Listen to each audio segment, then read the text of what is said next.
Good evening, everyone, and welcome to our webinar, 100% Mixed, 100% Nikkei, History and Experience of Mixed Race Nikkei. I do want to note that we are going to be recording tonight, so if you do not want to be recorded, I suggest you probably drop off the webinar at this point.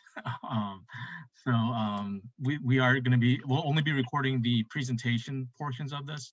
Once we separate out into the breakout rooms, we will not be recording that section because obviously we want to give people the opportunity to have a free and open discussion that will not be viewed by other people. This is one in a series of webinars which we started back in May once the decision to cancel our convention was made. I want to emphasize that this is just one part of the conversation on this topic, and we do expect to follow up on this event with additional programming online and hopefully in person at our convention or various other venues whenever we can get back to meeting in person. Just like our convention, JACL would not be able to do this type of work without the support of partners. And while tonight's program sponsors obviously support us financially, we also value the partnerships that we have forged on issues fighting for social justice together. First, I would like to introduce Linda Shim, who serves as the Executive Director of External Affairs at Comcast. Comcast was especially interested in sponsoring this specific webinar, as we've all across this country been working to come to grips with issues around race, amplified so much more in the past year. Linda, if you could please unmute yourself and share a few remarks on behalf of Comcast. Yeah, sure. And thanks, David. Good to see you again and good to be here with the JACL crowd. I too am sad that we couldn't be together at the conference earlier this year. So I hope we are going to be on a course where we'll be able to, be together soon in that type of setting. But I just wanted to hop on and say, how much I've admired JACL over the years. My background is from Capitol Hill and I've worked a lot with the organization back in the day. So I've certainly admired it for so many years. And this is also why I was particularly excited that Comcast and NBC Universal could sponsor the webinar tonight, especially given the discussion around racial justice movements and multi-ethnic Japanese Americans. And we really wanted to support this event because JACL especially has been at the heart of our company's longstanding diversity, equity, and inclusion program, which we created about a decade ago as we merged with NBC Universal. And that was when Comcast NBCU formed its Joint Diversity Advisory Council, which brought together diverse national leaders to guide the company's diversity and inclusion efforts. And JACL was at the table to provide advice and partnership and ensure that we remain strong in our DEI commitment. With the advice and guidance of leaders like Floyd Morey at the time and today, and the rest of our JDC, Comcast NBCU has improved our numbers across the board. So thanks to your leadership, today we have 44% of our employees are people of color and 50% of our board of directors are women and people of color. And also thanks to our work together over the years, we were able to react quickly when our country faced dual crises this year in the pandemic and ongoing racial injustice, which both had an outside impact on communities of color and the API community. So we understood, especially for the API community, the pain that the community felt due to the public discourse during the pandemic. And that's why in May, when we really started to see a rise in hate-related incidents perpetuated on APIs during the pandemic, NBC Asian America and NBC organized their resources to host a virtual town hall examining the rise of anti-Asian racism. And then when the country witnessed the murder of George Floyd and we reacted quickly to the frequent acts of violence against the Black community. Our CEO, Brian Roberts, announced a commitment to develop a comprehensive multi-year plan to invest $100 million to fight racism, injustice, and inequality against anyone of any race, ethnicity, gender identity, sexual orientation, or ability. So to carry out our commitment, we've built a strategy to align our work across several focus areas like social justice, where we plan to partner with and provide significant grants to organizations working to eradicate injustice and inequity in our country. We hope to work with organizations like JACL to seek your guidance and ideas on where we can best make our investments to have the most meaningful impact in our communities and for broader communities of color. So thank you for letting me join you for this portion of the evening and to be a part of this important conversation today. I really do look forward to continuing our work together so that we can all do our part to strengthen the API community in our country. So thank you. And David, I'll turn it back over to you. Thank you so much, Linda. Thank you for the partnership of Comcast. In addition to Comcast, another one of our strong partners is AARP. Hopefully, all of you who are JCO members and receive the Pacific Citizen, read the articles that are written by Ron Mori in our newspaper. Ron serves as a senior advisor in multicultural leadership at AARP and is also a former JCL chapter president and is also a member of the local DC chapter here of JCL. Ron, if you'd like to come on and offer a few brief words. Sure, thank you, David, and it's an honor to be here today. Just by way of background, I am Sansei, originally from Chicago, and time flies. I've actually been in the DC area now for going on 10 years, so it's actually about 9 months and 9 years, 3 months, so time flies. But this topic is just so important to me and personal. I'm the uncle to Luke Mori, who's 17 now and lives in Memphis, Tennessee. He was born and raised and is in high school there. He is of Polish, Italian, English, and now Japanese American ancestry. And as you can imagine, Luke is somewhat unique in Memphis, Tennessee, in his high school, having that kind of a mixed race background, especially in the Deep South. I'm also the father of 2 daughters, 20 and 23, that have also a mixed identity, meaning that it's interesting, my wife is originally from Taiwan, so both of my daughters speak Mandarin and do not speak Japanese, as much as we try to go through some Japanese schools, but they definitely have participated in programs with the local JCL chapter.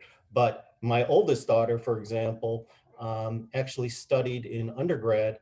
Her undergrad degree was in Chinese and literature. So again, there's some interesting pieces that again are very, very personal to me.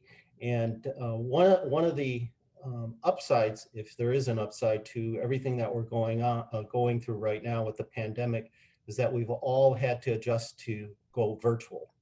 And one of the advantages is certainly programs like this that bring us together while we're not in person. It really expands our audience out and the outreach, and affords us the opportunity to have these discussions virtually. And on a related note to that, AARP and JCL actually have been involved with some very groundbreaking work, at least within our community, talking openly about mental health as it relates to the Asian American Pacific Islander community. We've had 2 sessions already. The next session is coming up on December 9th, and it's talking about building togetherness. I do want to put that plug in there. The actual sessions themselves, if you've missed them, you could actually watch the re-recordings on the AARP AAPI Facebook page. It is a new series, again, as I mentioned, that's really focusing in on our mental health as Asian American Pacific Islanders. And again, the 3rd series coming up on December 9th is really important to us. So appreciate again having the opportunity to be a part of tonight's program. So thank you. Thank you, Ron. And as you were talking, it reminded me of when you first started coming to the DC chapter, your daughters were just a little bit older than my daughter is now. So it shows how quickly time flies. It's so true. I also want to mention another collaboration we are doing with ARP right now is that we are conducting a survey of Japanese Americans and JACL members. And I'm going to drop a link to that survey in the chat box for everyone. Do not do the survey now because we obviously want you to pay attention to the presentation, but do that later on when you have a chance. We are offering some incentives that we are asking everyone to note your chapter because the chapter that has the highest percentage of respondents will receive a free registration for the chapter to our next convention, whatever that might be in person, hopefully in July of 2021. And then we are also going to be having a drawing of anyone who includes their email address in the survey. That will be separated from your responses, so don't worry about you won't be losing your anonymity. But we will be having a drawing for 5 $100 gift cards to be given out to 5 lucky people who complete that survey. So everyone go to that link that I've dropped in the chat box and hopefully do that survey. I do want to remind everyone, since we have had a few people join since the beginning, that we are recording this. So if you do not consent to being recorded, please leave the call at this time. And now I'd like to hand things off to Matt Weisbly, who is the Inoue Fellow this year in the JACL DC office. And he will be moderating the discussion and the rest of the evening tonight. Matthew. Thank you so much, David. Like David said, I am Matthew Weisbly. I am currently the Daniel K. Inoue Fellow with JACL National. And this topic, of course, means a lot to me as I am of mixed race descent. On my mom's side, I am a 5th generation Gosei Japanese American, as well as a 4th generation Chinese American. And on my father's side, a 4th generation Ashkenazi Jewish American. So tonight's program will be going through a few different parts. Our first part tonight will be a presentation from Dr. Takada Rooks. So let me introduce him really quick before we get to the presentation. Takada Rooks, PhD, is an assistant professor and program coordinator of Asian Pacific American Studies at Loyola Marymount University, where he also served 8 years as associate dean for Bellarmine College of Liberal Arts. Dr. Rooks teaches courses in AAPI multiracial identity, Japanese trans-Pacific diaspora, and contemporary AAPI community issues. His teaching also includes short-term study abroad programs in Japan. Research interests focus on Asian American multiracial identity, examining the role of multiracial Japanese Americans in US-Japan relations, global Nikkei identity, and he has spoken widely on multiracial identity issues, including a TEDx LMU talk entitled, "The Story of Us Navigating the Intersectionalities of Growing Up Mixed." A second trajectory of engaged scholarship includes participatory community-based research focusing on cultural competency and community health and wellness, ethnic community development, and college and university persistence and retention. Dr. Rooks, please take it away.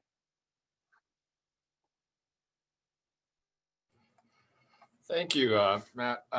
So they've asked me if I would sort of set up, I want to make sure I'm not muted.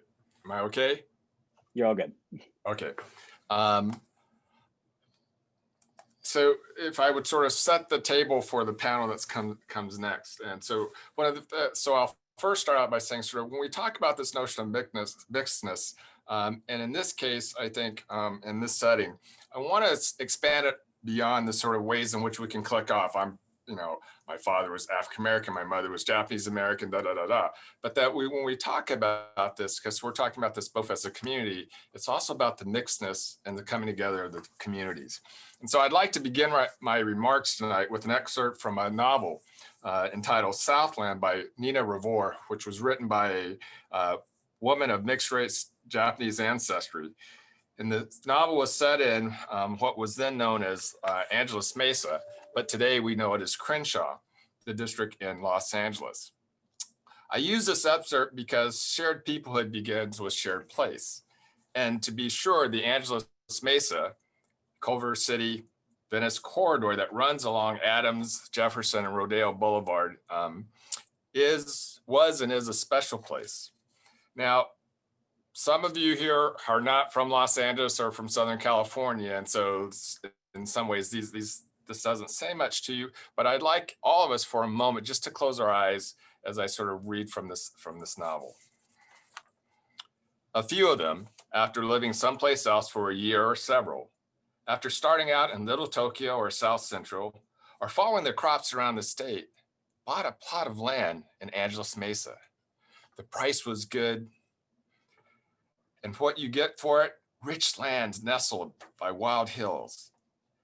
And if their neighbors spoke a different language or different skin color, here and only here, it didn't matter. Whatever the feelings or apprehensions people had when they came, they learned to put them aside because their children played together, sat beside each other at the 52nd Street School, because it was impossible to walk through the neighborhood without seeing someone different than you.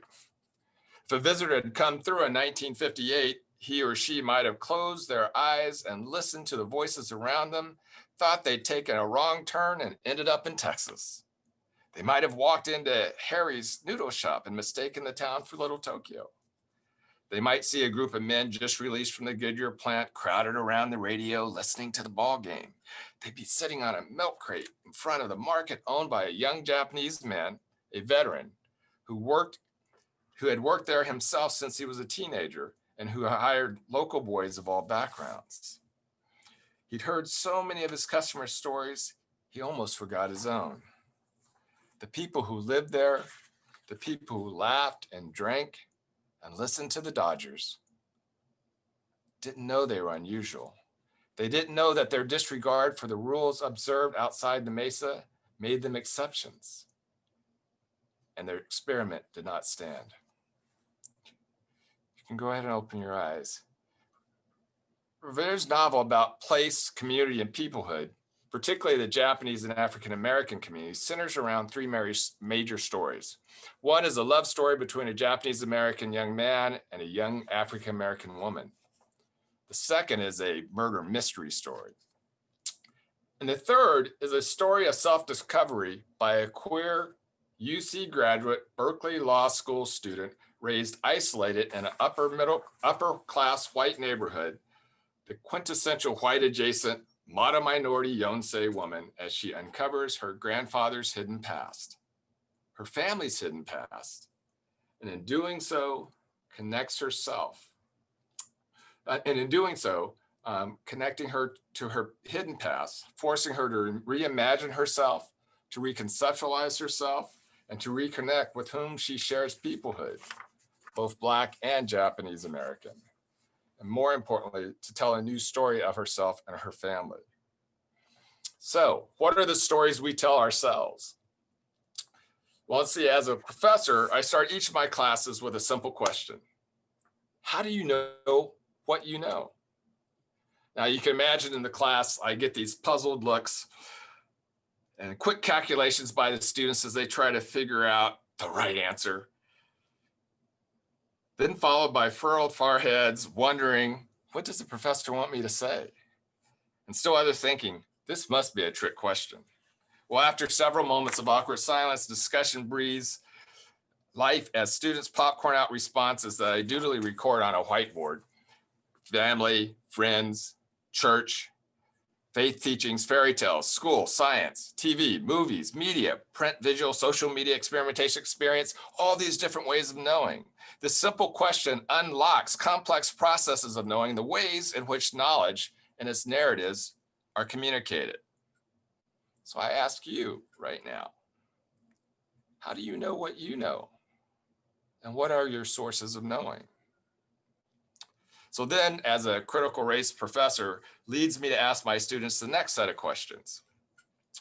What does it mean to be, and we say fill in the blank, but for tonight I say, what does it mean to be Japanese American? Followed by the question, how do you know that you're a Japanese American? Followed by, how do you know that others are not Japanese American? So the stories we tell ourselves are important. They're powerful. Stories are a powerful way in which we come to know what we know about ourselves, about our relationships to the worlds around us and to those who inhabit the worlds around us. These stories often shape and frame, regulate, as it were, those with whom we find kinship, what we value, what we find aesthetically pleasing, what we find sacred, as well as what we find less valuable, what we dislike, what we find profane. Stories shape what we cheer, what we boo, and what we ignore. For our purposes today, I want to sort of, for our purpose today, the passage from Southland that I led off with tells the stories of families, legends of our families' past accomplishments, along with cautionary tales of shameful moments that we were warned not to repeat, the mistakes we were warned not to make. Our family stories tell us how it is we belong to the family and who comprises our family members, and all the glory and with all the stumbles tells us with whom we are kin. And yet, within those stories of family deeds and misdeeds, there are also secrets, the stories left untold, hidden, silenced. For the Japanese American communities, especially on the West Coast, we know all too well the cost of silence. As Janice Marikatani reminded us, they said that silence was better, golden like our skin, quieter like don't make waves, expedient like horse stalls and deserts. Now, the redress and reparations movement sought to kill the silence, to tell the untold hidden stories that lives in our bodies, infecting us with intergenerational trauma that we continue to unwind. And perhaps it was that silence, born of feared judgments and wrongful incarceration, that contribute to the other silences of our past as a community, leading to the silences of our present that threaten perhaps our future. Now, in 1966, Time magazine ran a story entitled "Success Story Japanese American Style," coining the term model minority, creating a mythical tale of Japanese American exceptionalism and white adjacency. So I ask you again, what does it mean to be Japanese American? And how do we know we are Japanese American? What have been the stories told about us and the stories we tell ourselves? And what's left out in that telling? Now, back in that day, in many households and among our Japanese American community leaders at the time, we became complicit in the telling of the model story about us. And in our self-telling, transformed this myth from a story about us into a story of us.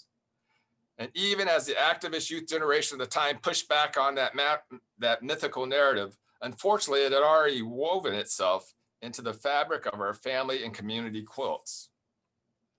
Now, perhaps having experienced the collective shame of the stories told about us during and in post-World War II, it pushed us to readily cling to this new story of praise and exceptionalism that was being told about us. Perhaps it was the idea of validation that the silence Shigataganai had brought us in complexly intertwined with the sort of notion of gaman and gambaru that allowed us to survive and resist the hegemony, bigotry, and incarceration of American white supremacy and nationalism. Perhaps our complicity was the arrogance of the inherited Japanese culture and its tale of superiority that craved recognition. Perhaps it was the anger of the Watts riots and rebellions and the lost property and disrupted sense of security and safety. To be sure, it was probably a complex combination of all these at once and many more perhapses that allowed for the acceptance and embracing of this mythical story about us, the model used to tell another falsehood, redeeming America and its systemic and structural racism, granting us white adjacency while driving, as scholar Ron Takaki would say, wedges between us and our then neighbors. But at what cost? In what ways did this silence, the telling of our own stories of neighborhoods, get lost? To be sure, when we look at that time period, so much happened that sort of shaped the ways that we saw ourselves. When we look at sort of how we came to be as a people, looking historically, the 13th, 14th, and 15th Amendment of our Constitution, the Reconstruction Amendments, become very sort of important in the telling of understanding how it is that we came to be. And particularly, I would look at the 14th Amendment and the notion of birthright citizenship, because it was that amendment passed to enfranchise newly freed enslaved African Americans or Blacks that grant us our second generation citizenship.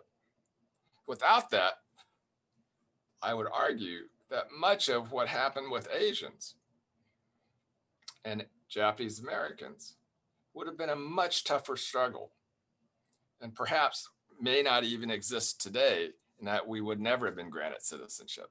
Remember, citizenship, birthright citizenship, isn't the norm around the world. We were unique in that way in the United States, but it was built on constitutional amendments meant to enfranchise Black folks, to which we benefited. Similarly, the Civil Rights Movement, which was more than just protests, marches, and speeches, involved intense negotiation not only on the legislation like the Civil Rights Act, 1964 Civil Rights Act, or the 1965 Voting Rights Act, or the 1965 Immigration Act, but it was also about how to operationalize them, including but not limited to Bernard Rustin's advocacy on the part of labor and arguing for affirmative action. Affirmative action to remedy past discrimination and ensuring diversity in the workplace became a pathway for many Japanese Americans because they were the model minority. And this model group, along with other Asians, were granted opportunities carved out of Black struggle that allowed white systems to circumvent the spirit and intent, which was to rectify Black discrimination, to circumvent the spirit and intent of the law while still meeting the letter of the law. Japanese Americans deemed the model became the palatable new neighbors for touting diversity in white suburban housing developments, again, providing the patina progressiveness resulting in access to non-red line housing, allowing for the accumulation of wealth, providing their children's access to better schools, hence improved college admissions and later professional schools, with all the potentials for wealth accumulation. Now, don't get me wrong. I'm not saying that every Japanese American Japanese American who studied hard, who worked hard, who saved and invested in a home did not work hard to succeed as an individual. But what I am saying, and this is the story that isn't told, that in large part, the opportunity for that success was part and parcel from a deep anti-Blackness within our society writ large. We were the lesser evil, as it were. And in that telling of our story of ourselves, we rarely, if ever, recognized that we were used as a wedge against Blackness by systemic anti-Black racism. Gave us being used as a wedge against Blackness, gave us the chance to use our cultural tools of Gaman and Gambaru to build back better our communities.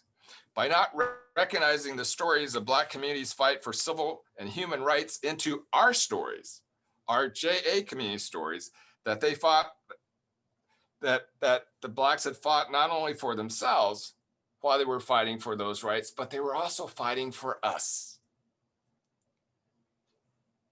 When we don't recognize that and choose willful ignorance and silence over voice. Gary Okihiro, scholar Gary Okihiro states, and I paraphrase here, "We are kindred people, African and Asian, Japanese American. We share a history of migration, cultural interaction, and trade. We share a history of colonization or threat of colonization, oppression and exploitation, and parallel and mutual struggles for freedom. We are a kindred people, forged in the fire of white supremacy and tempered in the water of resistance. Yet that kinship has been obscured from the range of our vision, and that our stories of common cause silence turned into narratives of competition for access and resources. So going forward, what will be the stories we tell ourselves? You see, Asian American and Japanese American history is not one of purity. Indeed, our first pioneer communities consisted largely of interracial families and households with among many peoples beyond whites. Going all the way back to 1763 with the Filipino settlement in Louisiana, there are intermarriages into the Black community there, and also in the Philippines, by the way. So we begin to see that even these first pioneer communities, when we look at the Chinese, the Black Chinese in the Caribbean, in Louisiana, and Mississippi during the 1880s, 1860s, 1870s, 1880s, and even among the Japanese who settled pioneer communities here in California. Well, we look back and acknowledge that within our very first Japanese immigrant communities were Black Japanese or Japanese Black families that played central roles in the pioneer ethnic community and economy. For example, will we include the story of Masumizu Kuninosuke, who married in 1869 an African-American woman and had 3 daughters and a son, and operated a fish store for many years there in Sacramento. I hope too that when we tell that story and our young scholars sort of pull it out, we find out the name of that African-American woman as well. In the post-war years, the interracial coupling, or sort of the Japanese American community, grew with the inclusion of military brides, military and international brides that come in the post-war period as a result of the occupation and the occupation of Japan, right? And when we tell the stories of the children of the military, Black and Japanese international families, of people like Christina G. Mahal and Michael Thornton, Valina Enrica Houston, who migrated during and after US occupation of Japan, and whose work in multiracial identity has provided the mixed ancestry, Yonsei, Gosei, and others marginalized within communities, the theories and language to voice their identity. Now, through their work and into the 1990s, the Japanese American community began to be challenged not only by these international families, but by the 50% plus native outmarriage since the 1970s, and struggled to understand and embrace these interracial families and their multiracial children. Some lamented the loss of purity, while others feared the loss of peopleness, declared that these mixed children were somehow less Japanese or Japanese Americans and less committed to community. So others saw this outmarriage, particularly to white, as a sign of progress or American acceptance. Throughout this time period, folks of Japanese mixed heritage endured alienation as well as adoration, particularly toward the late 1980s and 1990s. In 1998, the Japanese American community, the National Japanese American Community, came together in Los Angeles in a conference called Ties That Bind that sought to unite the people of Japanese ancestry in the US, drawing on the things that we held in common rather than focus on our differences. In large part, prior to that time, one knew they were Japanese American because they had a parent or grandparent, or perhaps great-grandparent, who had been incarcerated. And so this notion of who was Japanese and Japanese American was really sort of narrowly constructed. But in this conference in 1998, given the sort of change of demographics, the children that were coming up, and also the changing times and the ways that we were looking at things, people of mixed race background had begun to sort of assert themselves, both within the Japanese American community, but in the United States writ large. So in that community, in that particular conference of Ties That Bind, many of the people in our community that were on the margins, whether through sexuality, nationality, or multiraciality, The Ties That Bind initiated a community conversation that recognized the mixed heritage of Japanese Americans did not exist on the margins of the community, but were integrated and integral to its future. In response to this, the Japanese American National Museum hosted a series of events and exhibits exploring multiracial identity in the early 2000s, led by 2 landmark exhibits by Kip Fulbeck featuring multiracial subject, the first one entitled Part Asian, 100% Hapa in 2006, and the Hapa Me exhibit in 2018. These exhibits gave face and voice to multiracial Japanese Americans, allowing them to speak for themselves. Scores of interracial families visited the museum, allowing their children to see folks, young and old, who look like them and not look like them. He also published a book with the faces of the children of multiracial background, which, as he says, was the book he wished he had when he was growing up.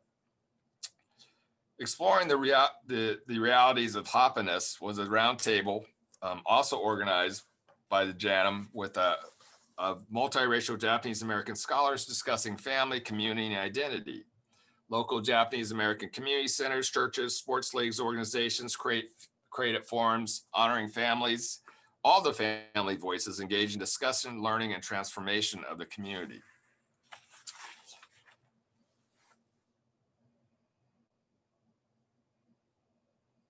Part of what I hope we're able to sort of do tonight as we hear from the panel is to understand the ways in which our community continues to, it never was sort of fixed, it was always mixed, but our acknowledgement of it and the way in which it sort of, it continues to change and enrich and grow. In a study that we just completed on Nikkei globally, there's over 3,500, 4,000 some surveys of 18 to 35-year-olds. It found that over 50% of the people responding were of mixed heritage. It is not our future, it's our present. And it will only become increasingly mixed as we move forward.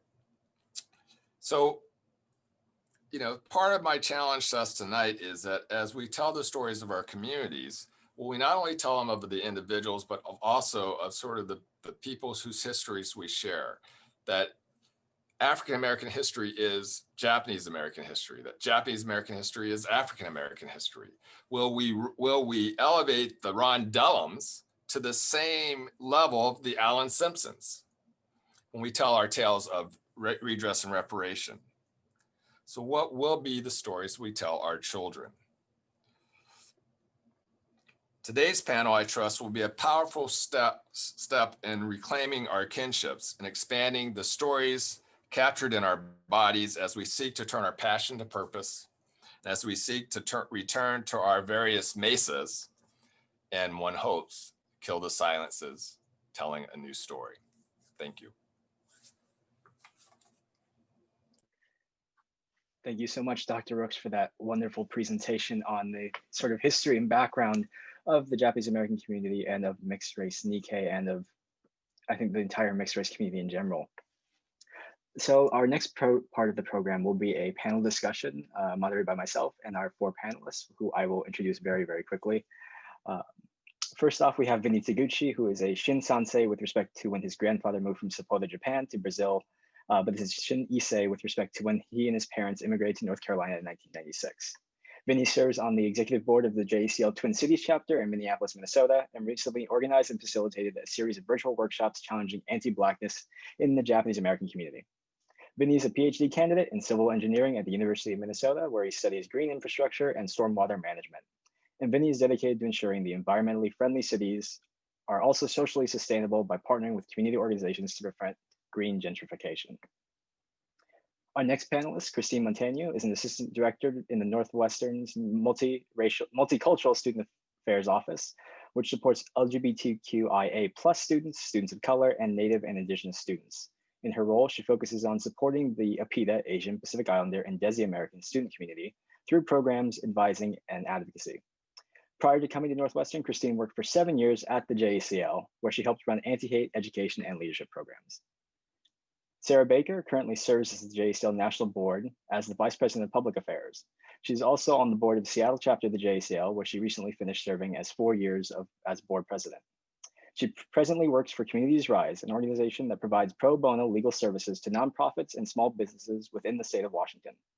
In addition to this, she also holds a part-time job at Pike Place Market, I'll get that right, where she's worked for the past 16 years and is a graduate student at Seattle University. She's passionate about exploring intersectionality as a queer, mixed-race person and loves to lead identity workshops.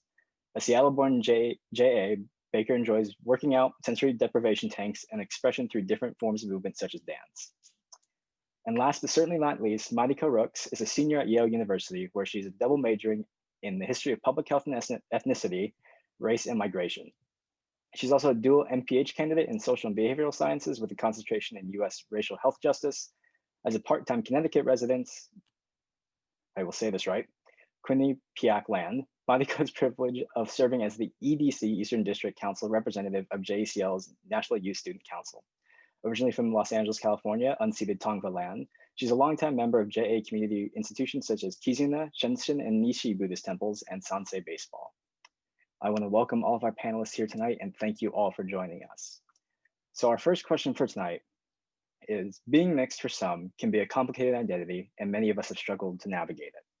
Do you think that community spaces such as the JCL or others that you're a part of have done a good job at helping to navigate them, or is there still work that needs to be done in and around the community? And we'll go in the order of everyone's bio. So Vini, if you'd like to go first. Sure. Yeah, thank you all for having me here today. It's a very tough act to follow, but that was an excellent presentation where we talked about some of the different, just the breadth of our communities. So growing up mixed, yeah, it's definitely a complicated identity.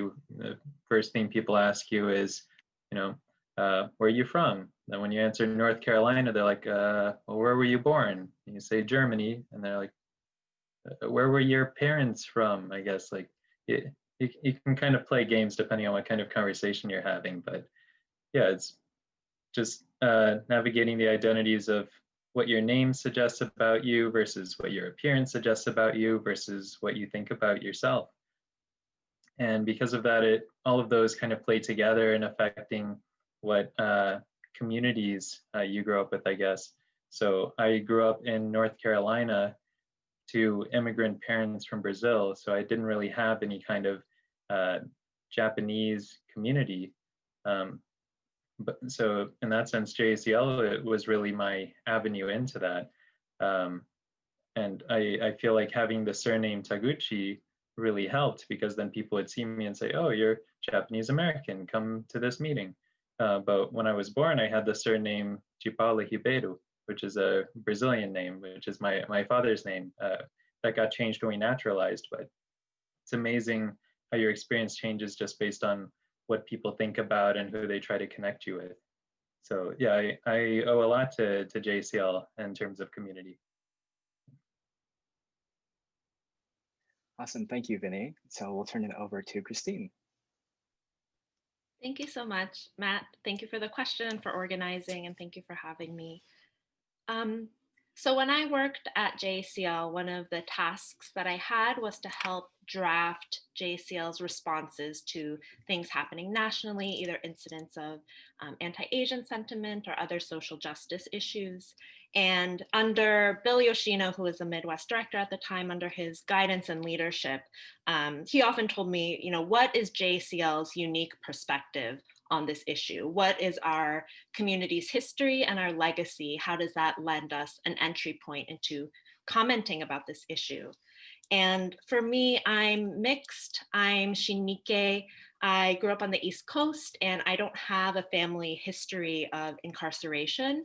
And so for me, part of my own journey and working at JCL has been, what is my own tie to this history? Where am I? What is my entry point into this history, into this legacy, into this ongoing, into this ongoing legacy? And I think it just illuminated for me, one, I think the ways that, as Dr. Rooks talked about, in some ways JCL's own narrative about what it means to be Japanese American has been really narrow and centered around West Coast incarceration. And at the same time, how can we continue to be relevant by making this legacy, allowing us to provide different entry points for other identities, other social justice issues. And I think just illustrative of that is that, I felt like I wasn't Japanese American enough for JACL, but my friend who was Yonsei, monoracial Japanese American, but had never been to Japan and didn't speak Japanese, she also felt like she wasn't Japanese enough because of these cultural aspects. So I think it just illuminates, one, the ways that we might be policing or creating unnecessary boundaries about what being Japanese means, or Japanese American means, and how can we approach with a more inclusive and expansive idea of what that means. And I think one thing we try to do within our programming within JCL, so for example, the Kansha project that we run out of JCL Chicago, all we ask is that someone self-identifies as Japanese American, and we don't define for you what that means. We're not trying to make judgments about what that means. So yeah, I think that's one of the ways that I think JCL has a path forward and has, I think, made a lot of progress in being more inclusive around mixed identity in all the ways that that can show up. I definitely agree, having worked at JCL now for almost 2 years. But great to see how far we've come and all the work that we're getting to do. Sarah, you want to go next? Yeah, gosh, so I've been born and raised in Seattle, and I'm also Shim Nikkei, so my grandparents moved here in 1958. My grandfather was in the Air Force, and he met my grandmother in Japan, and they moved to Seattle. And growing up, I didn't have like a huge Japanese community. Just like my family lived in like the white North End part of town. And I think that it was important to my grandma to some extent to assimilate. And so, I didn't have that Japanese American community really until I joined the JACL. And it wasn't really until I joined JACL that I even conceptualized what it means to be a mixed race Japanese American person. I think similar to Christine, I had these experiences of being like, am I Japanese American enough to be a part of this organization? Using terms like yonsei, gosei, I had never heard any of that before. So that was definitely a learning curve. And it was just like, oh, do I fit in here? But, it was my first JACL convention in 2014, I think, San Jose. And there was a workshop specifically on being mixed race Asian American. And again, it was really my first time kind of exploring that part of my identity. So I think that without the JACL having guided that, it might have taken me a lot longer to start having those conversations. I'm a quarter Japanese, but when people ask me that question, what are you? I usually don't say I'm a quarter, because I don't think that we have to limit ourselves to a percentage, right? I am Japanese American, that's a single sentence, it's a statement. And when people decide to question that, then I have questions for them, depending on how the conversation is going and if I feel like it's a safe space to do so. But the conversation has continued to grow within the JACL. There have been, panels and workshops within the past several years where we've invited folks like Professor Rooks to come and speak. And so, it's been nice seeing that narrative growing. Seattle JACL recently did a series of webinars because COVID happened and we couldn't have an in-person conference, but on being mixed race, and so we've received a lot of really great feedback from that. And I think that's very much a space that people are wanting to explore more deeply. And I think that the JACL has a really great opportunity to really be at the forefront of that, especially, as we were discussing earlier, in addressing anti-Blackness, right? Especially within our own communities. We are a leader, our organization is a leader. And so what can we do to really push that narrative and keep having these conversations? Definitely agree. Thanks so much, Sarah. And finally, I'll hand it over to Mariko. Hi, everyone. It's so interesting to hear everyone's different stories and narratives. I think in a lot of ways, my upbringing fits what we think of as the quintessential JA narrative. I went to Japanese American Buddhist preschool, followed by Japanese American Buddhist summer camp, and Japanese American Buddhist Girl Scouts, and et cetera, et cetera, et cetera, you know, going through all those things. On my mom's side, I am a Yonsei, and I am really grateful for a number of reasons to be so rooted in the community, in the little Tokyo that Matt has, you know, in the Japantown, and being able to have those experiences. But I do think, you know, that's not to say that I wasn't aware of the fact that I was mixed. I think there are still, when we talk about, right, mixed numbers rising in the JA community, that mostly refers to like out marriage to white communities and to other Asian ethnic communities.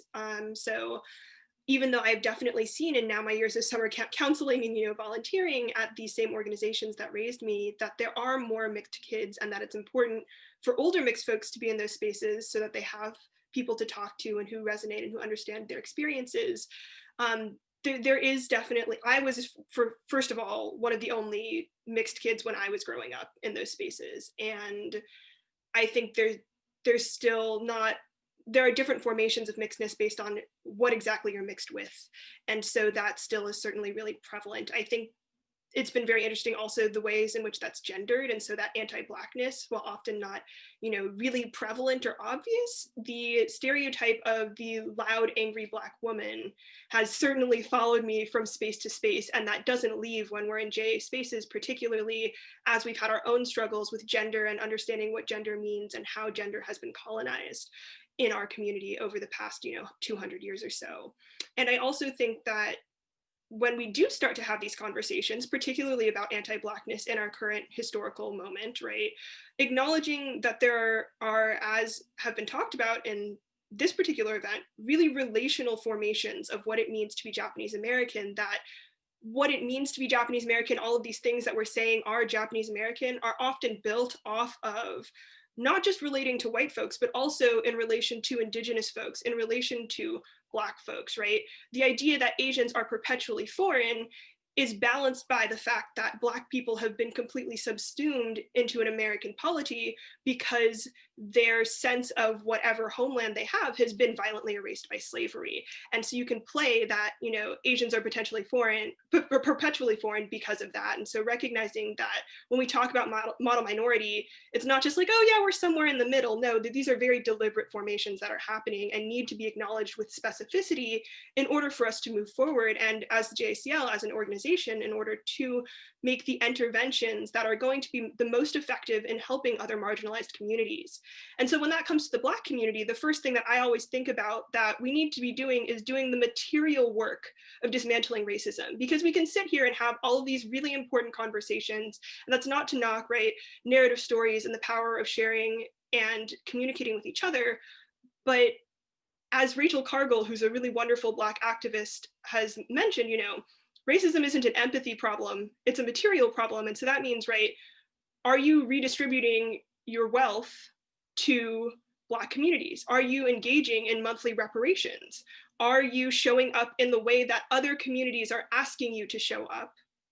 Et cetera, et cetera. And also, you know, just to, I think one fun example of that is I've seen in the chat a lot the question of what are you and how annoying is that? There was a great post on social media the other day that said, you know, I'm going to start Venmoing people Venmo requesting people $5 every time they ask that question, which for older folks, it's like an app where you give money to each other. But right, really thinking about, but there are material aspects, right, to this kind of labor that we're doing, and how are we thinking about that, particularly in the context of slavery and of unpaid labor specifically, right? How are we addressing that? I definitely agree. I definitely think there's a lot that we've accomplished, but there's always a lot that we can still do to progress forward and do a better job in these spaces. And I also know that we could talk about this for hours and hours, but to move on to our next question, knowing a little bit more about the past history of mixed race Nikkei and the community and the mixed race community in general, and knowing that the community is continuing to grow and continuing to, as more generations are born, more mixed race Nikkei are joining the community. How do you see the community going forward, and what do you see as the future of the community? And we'll go again in order. So Vini, if you want to lead us off. All right, so I'm following 3 more tough acts. But yeah, it's an incredible panel we have here today. I would say in terms of the Nikkei diaspora, you know, we're also limiting ourselves if we're just thinking about Japanese Americans, but the Nikkei diaspora spreads around the world. There are actually more Japanese Brazilians in the world than Japanese Americans. So yeah, mixed race is what it means to be Nikkei. It's very much a part of it, just like what Professor Takada Rooks was saying earlier. It's our present, not just our future. So I think it's an incredible opportunity being a civil rights organization like the JCL, because in those identities, in those cultural connections, we have the foundation for so much collaboration and solidarity that other groups don't have. We have members who are also a part of other communities and very well integrated in those communities.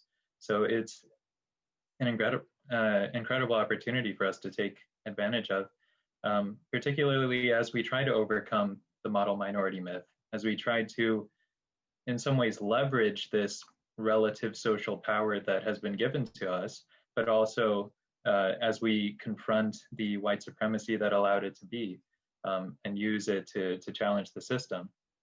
So yeah, I'm very excited to see what remains to happen. And I think the JCL is doing a great job of that. Like several of the panelists mentioned, these identity workshops and things that have been going on. The one that comes to my mind is when I met Christine for the first time at the Midwest District Council Summit in Milwaukee 2 years ago. And she led an incredible workshop.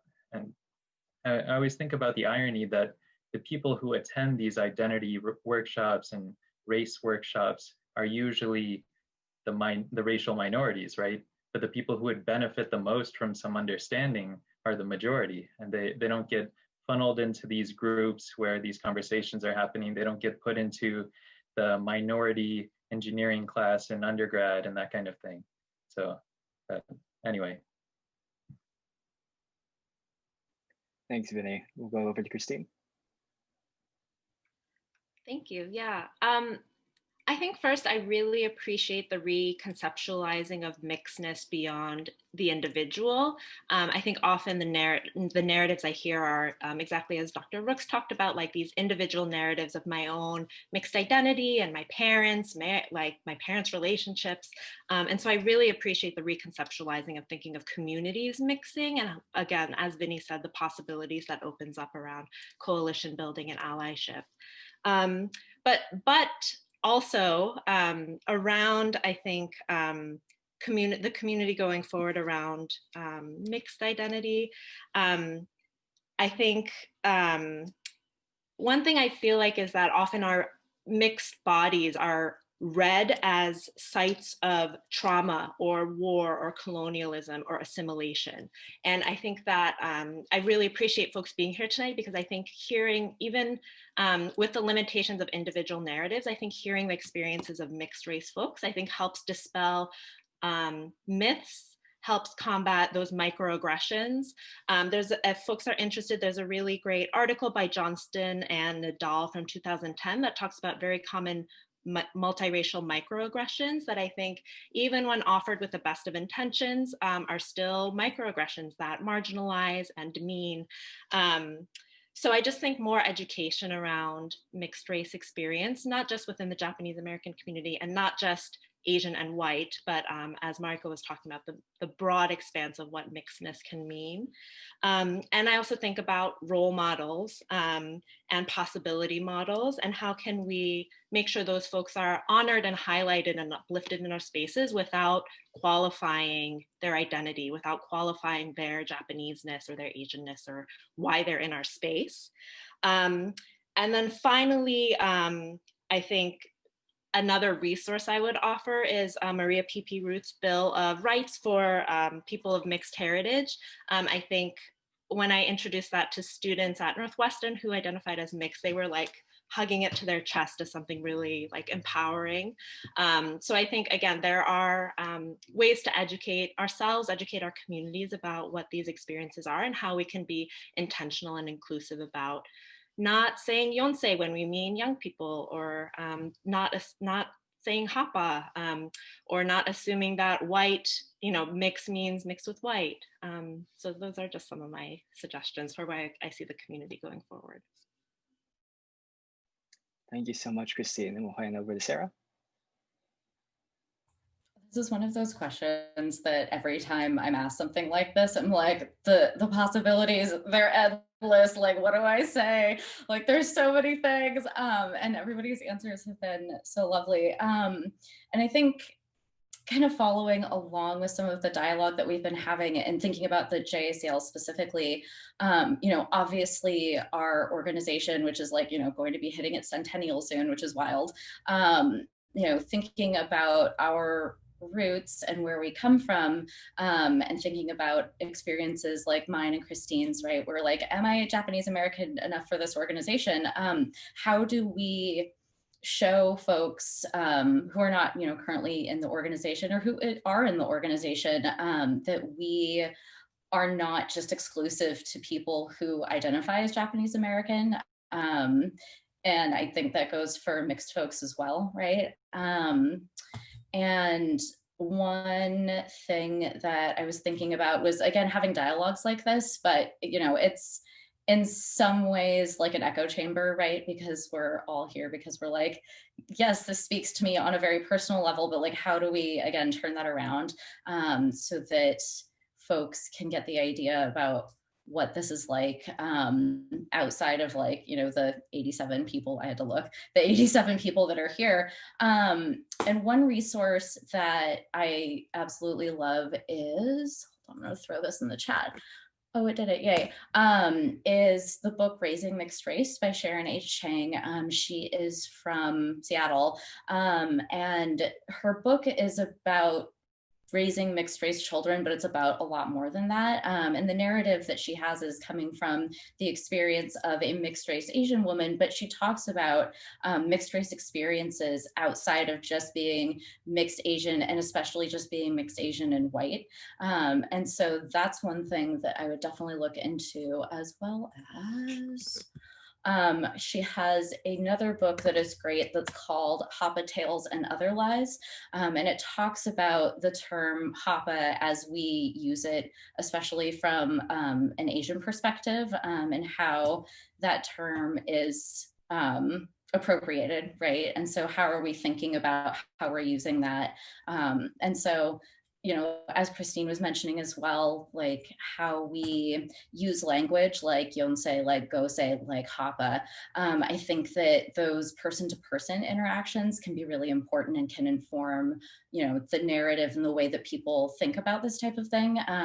But, what else can we do on a larger level to have these conversations? And yeah, the possibilities are really endless, and it'll be interesting to see where things go over the next 2 years. As I mentioned, the JACL has been pushing a lot more programming around this, and with our partners and things like that, I'm hoping that they're able to take this example to a much wider audience. Definitely agree. I think we can keep doing more programming around this, and we definitely will have more programming around this. So I'll end up giving it over to Mariko. Thank you. Yeah, I think to echo everyone else, this is such an interesting and exciting possibility and time of genesis and of potential. And it'll be wonderful to see what happens going forward. I think for me, as someone who is trained in history, one of the biggest and most heartening things that I see about the future is our ability to look once again at our past from this new moment, right? I think one of the things that I want to sort of acknowledge and to be careful of is this concept of mixed futurity, otherwise known as hybrid vigor, or the idea that like, oh, mixed people will solve racism, like, wow, this is like what a testament, et cetera, et cetera.